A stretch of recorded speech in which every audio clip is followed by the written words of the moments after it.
Hello mga kababayan, magandang araw. Komentaron lang po natin itong pagtatanong ni Cayetano regarding dun sa panglimang araw na impeachment trial ni BP Sara. Kasi para pong ang pinapalabas kasi ng mga ibang, alam naman po natin, halatang halata na po yung mga ibang senador dito sa kulay po ng politika. Yung pagtatanong nila Risa Ontiveros, na alam natin na yung pagtatanong na isa lang side ang pinakikinggan ng senadorang ito. Halatang halata po kasi. Hindi po kanya siya binabalanse kung bakit ba naging dahilan, ano ba talaga ang naging dahilan kung bakit nagbanta si Bibi Sara. Dahil ba, kasi pinapalabas kasi nila rito, yung pagsasalita ni Bibi Sara, inciting to sedition, pero hindi nila binabanggit dito na sinasabi ni Bibi Sara doon sa kanyang video, may tanong po kasi doon na sinasabi, gusto na pong mag-aklas ng mga tao. Tapos ang sagot ni BP Sara doon, wala naman sa kalsada, sa EDSA ang labanan, nasa palasyo. Ibig sabihin, alam po ni BP Sara ang nangyayari sa bayan. Ibig sabihin lang doon na ayaw ni BP Sara ng people power. Di ba po? Nagpapasalamat lang si BP Sara doon sa mga tao na kumikilos ng mga ganong bagay. Pero kung mapapansin niyo po, sa lahat ng rally, wala po si BP Sara. Wala po siyang pinupuntahan na rally na mas action dito sa Metro Manila. Di ba po, mga kababayan? O, pakinggan lang po natin si Peter Cayetano sa kanyang pagtatanong dito sa witness, mga kababayan. Diba? Hindi ito yung parang admission sa court. Pwede mo i-admit yung documentary evidence, pwede yung object evidence, pwede yung statements. When we talk about admissions against interest, especially in context of what we're talking about, may statement na laban sa interest niya. Yes, sir. So tinatanong ko dun sa buong video, meron ka bang nakita? Wala. Yes or no lang yun, meron or wala. O meron at wala, hindi yes or no. Kayo nag-evaluate nun eh. Meron o wala. Admissions against her interest. Yes, sir. The fact na inatter niya yun. Which one nga? So meron ilan at ano yun? A little bit leeway, Mr. Presiding Officer, kasi hindi natukoy masyado yung tanong. Senator Judge Dito kasi, mga kababayan, ang tinatanong kasi ni Cayetano rito, tinanong siya kung napanood ba ninyo ang buong video. Oo daw. Sabi niya isang beses napanood. So may tinatanong si Judge Cayetano dito kung napanood mo ba ito. Ito ba against ba kay BP Sara o pabor kay BP Sara itong sinasabi na ito? Di ba po? Pakinggan lang po natin sila kasi nga po, ito pong hindi, kung lumalabas po kasi dito sa pagtatanong ni Peter Cayetano, hindi po talaga nila pinanood ang buong video. Kung saan lang yung portion na nagsalita si BP Sara, nang nagmura, nagbanta, yun lang yung kontekstong kinuha nila. Hindi nila yung sinabi, yung dahilan kung bakit nakapagsalita si BP Sara ng ganito. Hindi nila pinick up yung salita ni BP Sara doon na may tanong, ma'am, gusto na pong mag-class ng mga tao sa EDSA. Ang sagot ni BP Sara doon, iba. Ang sagot ni BP Sara, wala naman sa EDSA ang laban. Nasa Malacanang. Ibig sabihin, tapos, nagpasalamat lang si BP Sara sa mga taong kumikilos. Pero, ayaw niya ng people power. Kasi nga, sinabi niya na wala sa EDSA ang labanan, nasa palasyo. Di ba po, mga kababayan? Yung nga po dito, parang naipit po ng husto dito ang witness na ito, mga kababayan. Halatang halata po talaga yung nagsisinungaling siya rito na hindi po talaga nila pinanood ang video. Para lang pong ginawa nila rito sa pag-iimbestiga, nandyan yung computer, panoorin natin, imbestigahan natin, tapos pag naalaman natin na ganun ang sinabi, yun ang pipick upin natin, tapos tatawag tayo ng ilang reporter, interviewin natin, yun ang gawin nating affidavit. Yung pong lumalabas dito, mga kababayan. Pero never nilang binigyan ng konteksto ang buong video. Para pong sinasabi lang dito, para may script po ito, mga kababayan, ng prosecution at ng witness. Bakit? Pag naiipit na po, tingnan mo po yung mata ng witness kung saan papunta doon sa prosecution. Maobserbahan niyo po yan, mga kababayan. Tuloy lang natin si Peter Cayetano, mga kababayan. So which statement that? That one you're mentioning now. So yung sagot mo meron. Ang understanding ko, sir, nung sinabi ko yan, I'm referring to the November 26, 2024. Mr. Witness, paulit-ulit tayo. Yes, sir. Burahin mo na yung pinag-uusapan natin you're referring to. I'm asking you a direct question. Yes, Sa sir. November 23, meron o wala bang statements na you will consider in your professional as a lawyer and as an NBI agent in charge of investigating this? Meron ba siyang admissions against interest? Ang tinutukoy ko lang po again, Your Honor, yung 26. No, I don't care. Wala po yung 23. I'm sorry. I don't care, Mr. Presiding Officer, kung anong tinutukoy mo. I'm asking you a direct question. November 23, video. Meron o wala siyang admissions against her interest doon? Attorney Lutok, yes, no, I do not know, I do not remember. We're referring to November 23, not 26. Yeah, I do not know, sir. Ang Oh, you do not know. ang nire-refer ko na Yeah, don't tell me na. So you do not know. Okay. When she said, kung papatayin ako, may kausap na ako, patayin niyo yung tatlo. Is that an admission against interest? Yes or no? Yes or no? based on that utterance, sir, yes, I think so. Yes. O kakasabi mo lang kanina, I don't know. Ngayon, yes. O ano pa? Ano pa sa video na yon na Doon mo po admission against interest? mapapansin, Meron o wala? doon I mo don't know. mapapansin, mga Utterances na kababayan. yun, sir. Sir? Doon mo mapapansin, sinabi niya, I don't know, tapos ngayon sasabihin niya, yes. Iisa lang naman yung tanong. Kaya magaling to si Cayetano magtanong, mga kababayan.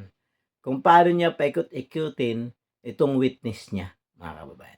Tuloy lang natin ito, mga kababayan. Ng witness ng prosecution. Bukod nga doon. To me, sir, yung utterances na yun, that's admission against Sir, interest. klaro na yon. Tinanong ka na ng presiding officer, sagot mo, I don't know. Tinanong kita ng diretso na sa video, biglang you know, biglang sasabihin mo na yun utterance na yon. So ang tanong ko na ngayon, bukod doon, aside from that, Sir, ulitin ko po yung sagot ko. no, you don't need to answer. Yung sinabi Na- ko po na No, I'm admission asking against you, interest. aside from the utterance, the statement, na kung papatayin nila ako, patayin sila, is there any other utterance during in that video that you would consider admission against In so far interest? as I remember, wala na po yun. Wala na, okay. When the Vice President said, yung pinamigay sa DepEd, isn't that an admission against her interest kung may pinamigay? Siya po yung namigay, sir. Ikaw ang nanood ng video, ikaw nag-evaluate, ako pa magsasabi sa'yo kung ano laman ng video. Yun. Paano ko ba, tinignan nyo ng mabuti yung video? Bakit hindi mo alam yung laman ng video? DSW, ano yun? Sir, Dito lang, mga kababayan. No, so you Huli do not na know eh. what the alaman ng video. again, tinignan ko po ang video one time and ang nag-review po ng video yung agent on case. Yes, but you're the agent in charge and you're the one who filed the affidavit. Okay, Yes, sir. next question. Dito, mga kababayan, huli na. Alam po natin na may script sila. Kasi sinabi po ni BP Sara yan, sabi ko nga dito, na nagalit si BP Sara doon kay Lisa Marcos, na yung pera na pinamudmo doon sa DepEd, galing mismo nagbinigay ni BP Sara. Ni BP Sara, ni Lisa Marcos. Sabi pa nga siya hindi ka naman sa gobyerno, namimigay ka ng pera ng bayan. Sinabi po ni BP Sara yun. Pero tiningnan ba nila yun to? Hindi. Kasi alam nila against Palacio ito. Di ba po? Yun po yung sinasabi ngayon ni Cayetano. Na ang konteksto na tiningnan lang nila kung saan lang pwedeng madiin si BP Sara. Which is doon sa pagbabanta, mga kababayan. Yun lang yun. Kinuhanan nila ng investigasyon. Pero lahat doon, yung sinabi ni BP Sara, hindi nila pinansin, mga kababayan. Kaya po sana, kailangan po talaga nating mapaplay ang buong video na yan doon sa Senado. Kasi putol-putol po yung inano nila Sinasabi nilang hindi nila in-splice. Sinasabi nilang hindi nila pinuputol. Pero yung part lang na yon kung saan nagsabi si BP Sara na nagmura pinagbantaan, yun lang yung inimbestigahan nila. Pero ang buong konteksto, hindi nila inano. Di ba po? Hindi nila, kaya nga, titingnan mo yung pagtatanong ni Cayetano. Nahuli po dito na hindi po talaga nila pinanood ang maayos ang buong video. Kung ano lang yung konteksto na mas nakasabi si BP Sara ng masama, nag-iimbestiga lang sila sa harap ng computer nila at hindi sila lumabas ng opisina para magtanong-tanong ng mga ahensya ng gobyerno kung totoo ba itong threat na ito, mga kababayan. Tapos sila lang gumawa ng affidavit, tapos inatas lang nila yung mga media na interview nila, tapos gumawa na sila ng affidavit at lumabas dun sa affidavit, di kahon yung affidavit at pare-parehas kung saan yung mali nung isa, mali dun sa isa, mali din dun sa pangatlo. Yun po mga kababayan, para po itong naka-script na. Kasi bakit? Kung talaga pong kung hindi po di kahon yung affidavit nila, dapat kung mismong NBI agent mismo ang gumawa, hindi pare-pares ang affidavit nila. Ibig sabihin, 3 silang nag-iimbestiga, sa isang computer, binigyan nila ng konklusyon, death threat yan, at inciting to sedition yan. Yun lang po ang matindi dito, mga kababayan. Huling-huli na po ni Cayetano ito, mga kababayan.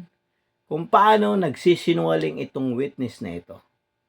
Punong-puno pala ng kaso ito, ayon mismo kay Robin Padilla, mga kababayan. Di ba po? Nakakalungkot lang pong isipin na pinagluloko po tayo nito ng taong ito. Hello, ang ginagastos po natin dito is 28 million kada araw. Aabot pa to ng hanggang January. Sa dami ng witness na ipinresenta ng prosecution. Pero, salamat na lang tayo na hindi na daw ipresenta si Zuleika Lopez. Pero, paano kung si BP Sara magpresenta kay Zuleika Lopez? Di ba po, mga kababayan? Yun po nakakalungkot dito, mga kababayan. Pinagluloko po tayo nito mga witness natin na para pong may script. Saan ka makakita na hindi nga sinabi ni Cayetano na mayroong tapos sasabihin nila wala silang alam? O tuloy lang natin si Cayetano, mga kababayan.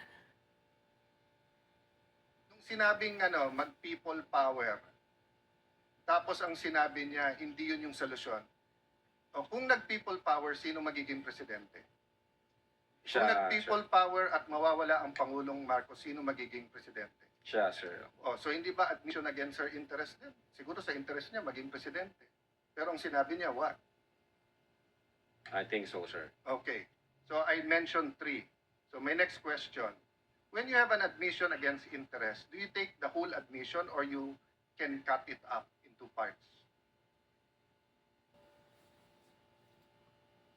Again, Your Honor, yung If my admission against interest is 1 sentence or 1 paragraph or 3 sentences, can you take 1 sentence and say yun lang yung admission and the 2 other sentences are not? Can you divide I it think up? it should be the whole, sir. The whole sentence. So the whole sentence niya, nung sinabi niyang kung papatayin ako, is pinagbibintangan niya yung 3 na papatayin siya. So if you say it's an admission against interest and you believe it, you also have to believe na papatayin siya nung 3. The same thing, if you're going to say na namudmud siya sa DepEd, ang sinabi niya galing sa First Lady yung pera. So you're also going to have to believe that. So if you're going to believe her na yung ibang sinabi is seditious, ngayon sinabi nga niya hindi solusyon ng people power. So as the evaluator, bakit hindi consistent yung evaluation niyo nung video? No, I think yung in so far as people power is concerned, I think sinabi niya yata na, yes ma'am, natutuwa ako dun sa ginagawa niyo. Hindi. Yun. Pwede ko pong Eh, ulitin yun. let the record speak for itself. It's on Yes, Your page 26. Same paragraph nung sinabi niyang papatayin, no? But having said that, last question, no? Bakit sa cybercrime ni-refer? Ba't hindi sa anti-terrorism or sinabi mo meron intel group? Bakit sa cybercrime? Your Honor, Dito, mga kababayan, na-corner po talaga ang witness na ito, mga kababayan. Bakit? Kasi nga po, meron po talaga sinabi doon na si BP Sara, namigay ka ng pera na hindi ka naman taga-gobyerno namigay ka ng pera ng bayan, ang may tatak sa resibo, DepEd. Para pong na-set up po si BP Sara dito, mga kababayan, ni Lisa Marcos. Tandaan po natin, lalabas po yan. Kasi alam ni BP Sara na may video siya, may text messages siya, at mayroong tao na mismong pinakita si Lisa Marcos sa kanya, mga kababayan. Kaya siguro ito yung sinasabi ni BP Sara na bloodbath ito, mga kababayan. Di ba po? O hanggang dito na lang po muna ako, mga kababayan. Palambing po ng like, share, and subscribe. God save the Philippines. Kami ang boses ng masa, hindi natatakot. Katotohanan lang, di kami nalulunod. Walang bahid ng sismis, lahat ay totoo. Kahit sino ka pa, pag mali ka babanatan ka. Walang pinipili kulay, wala kaming kinikilingan. Basta para sa bayan, kami lalaban.